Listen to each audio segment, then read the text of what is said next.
नमस्कार। राजस्थान के टीकाकरण पर एक नजर। 23 मई तक राजस्थान में 1,59,00,000 वैक्सीन की डोज लग चुकी है। राजस्थान में लगभग 11.5 लाख वैक्सीन की डोज खराब हो चुकी है, जो कि कुल वैक्सीन का 7% है। राजस्थान के कुछ जिलों में डोज खराब होने की दर बहुत ज्यादा है। चूरू में 39.37%, हनुमानगढ़ में 24.60%, भरतपुर में 17.13%, कोटा में 16.71%, ऐसे ही अन्य जिलों की स्थिति है। राजस्थान के 13 जिले रेड जोन में हैं। एक और रोचक जानकारी, राजस्थान के अंदर जिन लोगों की मृत्यु 5-6 साल पूर्व हो चुकी है, उन लोगों के परिवार वालों को भी टीकाकरण के संदेश आ रहे हैं। इसी तरह राजस्थान के सीकर में मुस्लिम बहुल्य क्षेत्रों के लिए विशेष टीकाकरण के कैंप लगवाए जा रहे हैं। कई ग्रामीण क्षेत्रों में, आदिवासी बहुल जिलों में अफवाहों के चलते लोग टीकाकरण से बच रहे हैं या टीकाकरण नहीं करवा रहे हैं। सरकार में बैठे हुए लोगों के लिए यह महज एक आंकड़ा हो सकता है। साथियों, माननीय मुख्यमंत्री जी, आपका जो गृह जिला जोधपुर है, उस जोधपुर शहर के दोनों नगर निगमों की कुल मतदाताओं की संख्या 7,20,000 है।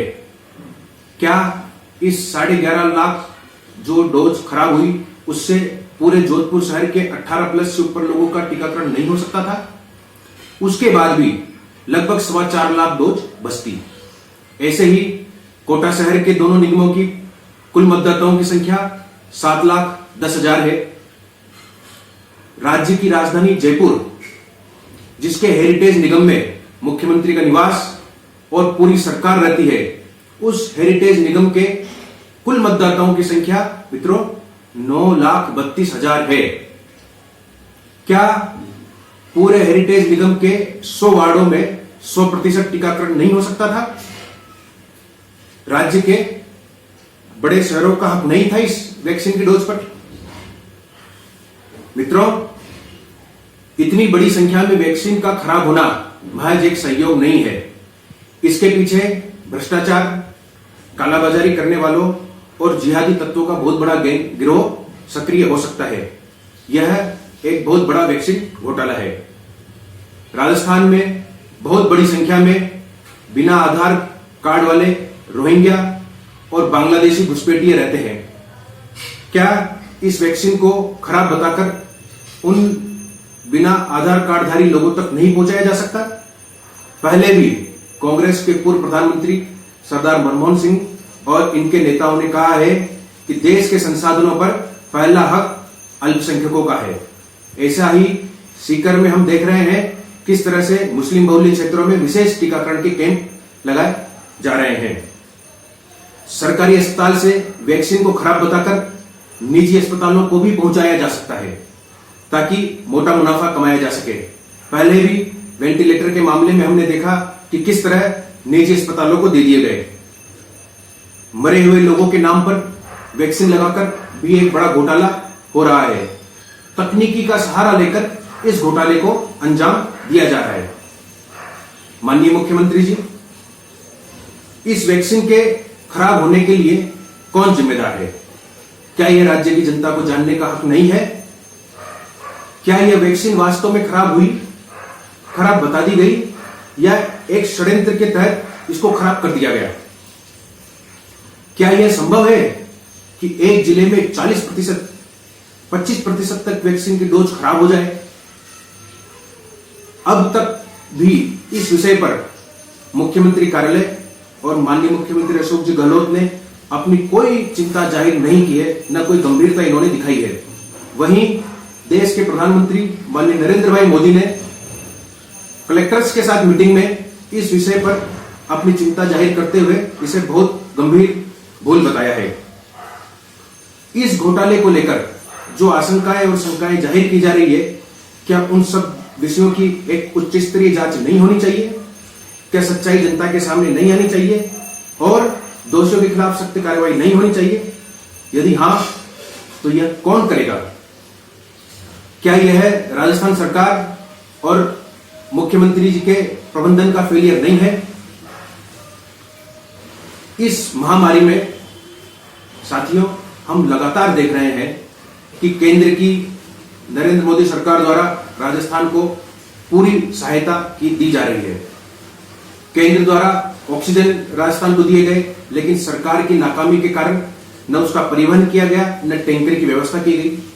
रेमडेसिविर इंजेक्शन राजस्थान को दिए गए। हमने देखा किस तरह 20,000 इंजेक्शन पंजाब को दे दिए गए या पंजाब को देने के नाम पर उनकी कालाबाजारी की गई और राजस्थान के हजारों सैकड़ों लोग मरते रहे। 60 करोड़ लागत के 1,900 वेंटिलेटर पीएम केयर फंड से राजस्थान को दिए गए, लेकिन उनको खराब बता दिया गया, उनको कबाड़ में डाल दिया गया, उनको निजी अस्पतालों को दे दिया गया, लेकिन राजस्थान के व्यक्ति का उसको उपयोग नहीं होना चाहिए। ये सरकार का प्रबंधन है।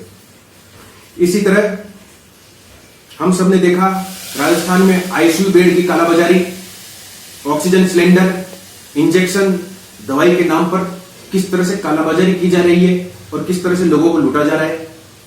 निजी अस्पतालों द्वारा किस तरह से खुली छूट उनको सरकार ने दी और किस तरह से खुली लूट उन्होंने मचाई है, ये हम देख रहे हैं।